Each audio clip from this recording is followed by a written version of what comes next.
สวัสดีครับวันนี้เราจะมาคุยกันเรื่องภูมิคุ้มกันบำบัดนะครับค่ะซึ่งเป็นการรักษามะเร็งที่แบบพลิกโฉมวงดานเลยบางคนบอกว่าเป็นเสาหลักที่ 4แล้วนะต่อจากการผ่าตัดรังสีเคมีบำบัดใช่ค่ะ มันเปลี่ยนมุมมองไปเลย ข้อมูลที่เราจะคุยกันวันนี้ก็มาจากหลายแหล่งเลยครับทั้งหลักการทำงานประเภทผลข้างเคียงไปจนถึงอนาคตเลยคือ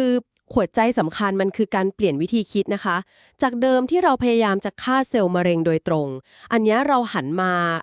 ปรับปรุงเสริมสร้าง หรือว่าปลดปล่อยให้ระบบภูมิคุ้มกันของผู้ป่วยเองเนี่ยต่อสู้กับโรค เหมือนใช้พลังในตัวเราเอง ประมาณนั้นเลยค่ะ จุดเปลี่ยนจริงๆ ก็คือตอนปี 2011 ที่ยา Ipilimumab ได้รับการอนุมัติ มันพิสูจน์ว่า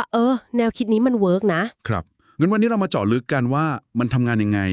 มีแบบไหนบ้าง แล้วก็มีความหวังความท้าทายอะไรที่เราต้องรู้ ได้เลยค่ะ ถ้าเริ่มจากพื้นฐานเลยนะคะ คือปกติร่างกายเราเนี่ยมีระบบภูมิคุ้มกันคอยตรวจตราอยู่แล้ว เขาเรียกว่า immune surveillance ค่ะ คอยดูว่ามีเซลล์อะไรผิดปกติไหม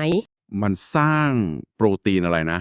PDL1 ขึ้นมา ใช่ค่ะ PDL1 เพื่อบอก T เซลว่า เฮ้ย พวกเดียวกัน อย่าทำอะไรฉัน แบบนี้หรือเปล่าครับ ถูกต้องเลยค่ะ นั่นเป็นกลไกหลักอันหนึงเลยที่มะเร็งใช้หลบเลี่ยง โปรตีน PDL1 บนผิวเซลล์มะเร็ง มันจะไปจับกับตัวรับ PD1 บน T เซลล์อ๋อ เหมือนไปเหยียบเบรกไว้ ไม่ให้ T เซลล์ทำงาน เข้าใจแล้วครับ ก็เลยเป็นที่มาของยาที่เรียกว่า ยายับยั้งจุดตรวจภูมิคุ้มกันหรือ ICIs ที่เราคุยกัน ที่บอกว่ามันไปปลดเบรกตัวนี้ ใช่แล้วค่ะ ICIs หลักๆ ก็มี 2 กลุ่ม กลุ่มหนึ่งคือไปยับยั้ง CTLA4 อันนี้เป็นเบรกในระยะแรกๆ ตอน T cells เริ่มถูกกระตุ้นที่ต่อมน้ำเหลว ครับ อีกกลุ่มคือยับยั้ง PD1 หรือ PDL1 อันนี้เป็นการปลดเบรกที่เกิดใกล้ๆ ก้อนมะเร็งเลย ทำให้ T cells ที่ถูกกดไว้กลับมา active ได้ อ๋อ ยาอย่าง pembrolizumab หรือ nivolumab ที่เราได้ยินบ่อยๆ ก็คือกลุ่มนี้ ใช่ค่ะ กลุ่ม PD1 PDL1 inhibitors เห็นว่าได้ผลดีกับมะเร็งหลายชนิดเลย เมลานมา มะเร็งปอด แล้วก็มีที่เรียกว่าMSIH MSIH นี่มันคืออะไรนะครับ พอจะอธิบายสั้นๆ ได้ไหมครับ ได้ค่ะ MSIH ย่อมาจาก Microsatellite Instability High ค่ะ มันหมายถึงมะเร็งที่มีการกลายพันธุ์ใน DNA เยอะมากอ๋อ ๆ ซึ่งพอมีการกลายพันธุ์เยอะเนี่ย มันก็สร้างโปรตีนหน้าตาแปลกๆ เยอะ ครับ ทำให้ระบบภูมิคุ้มกันเราพอถูกปลดเบรกด้วยยา ICI แล้ว ครับ มันก็เลยตรวจจับเซลล์มะเร็งพวกนี้ได้ง่ายขึ้นค่ะ อ๋อ เข้าใจแล้วครับ ขอบคุณครับ อีกแนวทางหนึ่งที่ข้อมูลพูดถึงเยอะเหมือนกันคือ CAR T cell therapy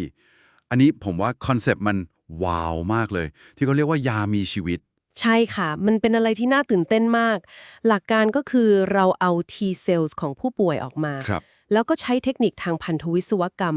ใส่ตัวรับพิเศษที่เรียกว่า CAR หรือ Chimeric Antigen Receptor เข้าไป ครับ ทำให้ T cell เนี่ยมันจำเพาะเจาะจงกับโปรตีนบนผิวเซลล์มะเร็งมาก เหมือนติด GPS ให้เลย ๆ ประมาณนั้นเลยค่ะ จากนั้นเราก็เอาเซลล์คาทีพวกเนี้ยไปเพาะเลี้ยงเพิ่มจำนวนเยอะๆ แล้วก็ฉีดกลับเข้าไปให้ผู้ป่วย ซึ่งผลในมะเร็งเม็ดเลือดบางชนิดนี่คือน่าทึ่งมากค่ะ อย่างเช่นมะเร็งอะไรบ้างครับ อย่างมะเร็งเม็ดเลือดขาวชนิด LNL ในเด็ก หรือมะเร็งต่อมน้ำเหลืองบางชนิด ที่แบบว่าดื้อต่อการรักษาอื่นๆ มาหมดแล้ว แต่พอให้คาทีเซลเข้าไปก็ตอบสนองดีมาก อัตราการหายขาดสูงขึ้นเยอะเลยค่ะ แต่ผมสงสัยนิดหนึ่งทำไงมันถึงได้ผลดีกับมะเร็งเม็ดเลือดเป็นพิเศษครับ แล้วมะเร็งชนิดก้อนหรือ solid tumors ล่ะครับ เป็นคำถามที่ดีมากค่ะ คือส่วนหนึ่งเพราะมะเร็งเม็ดเลือดเนี่ยเซลล์มันล่องลอยอยู่ในกระแสเลือดหรือไขกระดูก มันเข้าถึงได้ง่ายกว่าสำหรับคาทีเซล อ๋อ แล้วเราก็หาเป้าหมายหรือแอนติเจนบนผิวเซลล์มะเร็งเม็ดเลือดได้ค่อนข้างชัดเจนกว่าด้วย ส่วนมะเร็งชนิดก้อนมันมีความซับซ้อนกว่า ทั้งตัวก้อนเอง ทั้งสภาพแวดล้อมรอบๆก้อนที่มันอาจจะกดภูมิคุ้มกันไว้ อืม มันเลยเป็นอุปสรรคที่ท้าทายกว่า แต่ก็กำลังวิจัยกันหนักมากค่ะ เพื่อจะให้คาทีใช้กับมะเร็งก้อนได้ดีขึ้น พอเห็นภาพครับ นอกจาก ICI กับ CAR T แล้วมีอย่างอื่นอีกไหมครับ ที่แบบน่าสนใจ เหมือนจะเห็นเรื่องวัคซีนมะเร็งแวบๆในข้อมูล มีค่ะ มีวัคซีนมะเร็งอยู่บ้าง ตัวอย่างที่ได้รับการอนุมัติแล้วก็คือซิปูเลลเซลทีอันนี้ใช้กับมะเร็งต่อมลูกหมากค่ะ หลักการคล้ายๆคาทีก็คือเอาเซลล์ภูมิคุ้มกันไปกระตุ้นนอกร่างกายให้รู้จักมะเร็งแล้วฉีดกลับ อืม แต่ก็ต้องย้ำนะคะว่าการไปกระตุ้นภูมิคุ้มกันเนี่ยมันก็เหมือนดาบสองคม หมายถึงผลข้างเคียง ใช่ค่ะ ผลข้างเคียงมันจะต่างจากเคมีบำบัดแบบเดิมๆ อย่างยา ICI เนี่ยอาจทำให้ภูมิคุ้มกันทำงานมากไปจนไปโจมตีอวัยวะปกติได้ เขาเรียกว่า IRES หรือ Immune Related Adverse Events อาการก็มีได้ตั้งแต่ผิวหนัง ลำไส้ ตับ ไปจนถึงต่อมไร้ท่อ โอ้โห ก็ต้องระวังเหมือนกันนะครับ ใช่ค่ะ ส่วน CAR-T cells ก็มีผลข้างเคียงเฉพาะตัวที่ต้องจับตาใกล้ชิดเหมือนกัน ที่สำคัญคือ CRS หรือ Cytokine Release Syndrome เป็นภาวะที่ร่างกายอักเสบรุนแรงจากการที่เซลล์ภูมิคุ้มกันมันทำงานเยอะมาก อืม กับอีกอันคือ ICNAS ซึ่งเป็นอาการทางระบบประสาทค่ะ ฟังดูต้องอาศัยทีมแพทย์ที่เชี่ยวชาญมากๆเลยนะครับในการดูแล แน่นอนค่ะ การจัดการผลข้างเคียงพวกนี้สำคัญมาก แล้วมองไปข้างหน้าเหรอครับ อนาคตของภูมิคุ้มกันบำบัดนี่ข้อมูลเขาว่ายังไงบ้าง เห็นพูดถึงการใช้ร่วมกันหลายๆอย่างหรือการหาไบโอมาร์เกอร์ ใช่ค่ะ แนวโน้มชัดเจนคือการใช้ combination therapy อาจจะ ICI ร่วมกับยาอื่น ICI 2 ตัวร่วมกัน หรือ ICI ร่วมกับรังสีรักษาเคมีบำบัด เพื่อเพิ่มประสิทธิภาพ ถูกต้องค่ะ แล้วก็การหาไบโอมาร์เกอร์ที่แม่นยำขึ้น เพื่อจะบอกได้ว่าผู้ป่วยคนไหนน่าจะตอบสนองต่อยาตัวไหนดีที่สุด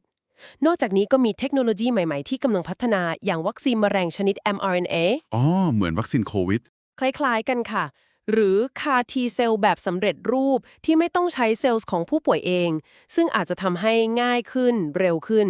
ฟังดูมีความหวังมากๆเลยครับ แต่เรื่องใหญ่ที่เหมือนจะพูดถึงกันเยอะคือราคาใช่ไหมครับ ใช่เลยค่ะ นั่นคือความท้าทายใหญ่หลวง โดยเฉพาะในบริบทของประเทศไทย ครับ ราคาการรักษามันสูงมาก การเข้าถึงก็เลยยังจำกัดอยู่ในวงแคบ แล้วในไทยเรามีความพยายามจะทำอะไรกับเรื่องนี้บ้างไหมครับ มีค่ะ ก็มีความพยายามวิจัยและพัฒนาในประเทศ อย่างที่ศูนย์ความเป็นเลิศด้านภูมิคุ้มกันบำบัดมะเร็งที่จุฬาหรือที่สถาบันมะเร็งแห่งชาติ เขาก็พยายามพัฒนา CAR T cells หรือแนวทางอื่นๆ ในราคาที่เข้าถึงได้มากขึ้นสำหรับคนไทย ก็เป็นเรื่องที่ต้องเอาใจช่วยกันต่อไปนะครับ สรุปแล้วภูมิคุ้มกันบำบัดนี่ถือเป็นการปฏิวัติวงการรักษามะเร็งจริง ๆ เปลี่ยนมุมมองจากการมุ่งทำลายเซลล์ร้ายอย่างเดียว มาเป็นการเสริมสร้างพลังป้องกันของร่างกายเราเอง ใช่ค่ะ สร้างความหวังใหม่ๆในการควบคุมโรคระยะยาว หรืออาจจะถึงขั้นหายขาดในผู้ป่วยบางกลุ่มได้เลย ถูกต้องค่ะ มันเป็นศาสตร์ที่พัฒนาไปเร็วมากๆจริงๆ ทีนี้ความท้าทายที่สำคัญมากๆ นอกจากการพัฒนาวิทยาการให้ก้าวหน้าต่อไปเรื่อยๆ แล้วนะคะ ก็คือเราจะทำยังไงให้องค์ความรู้นวัตกรรมที่ช่วยชีวิตเหล่านี้เนี่ย มันสามารถแปลงไปสู่ประโยชน์ที่ผู้ป่วยส่วนใหญ่เข้าถึงได้จริง ครับ แล้วก็เข้าถึงได้อย่างรวดเร็วและเท่าเทียมกันมากขึ้นด้วยค่ะ อันนี้เป็นคำถามใหญ่ที่เราต้องช่วยกันหาคำตอบต่อไป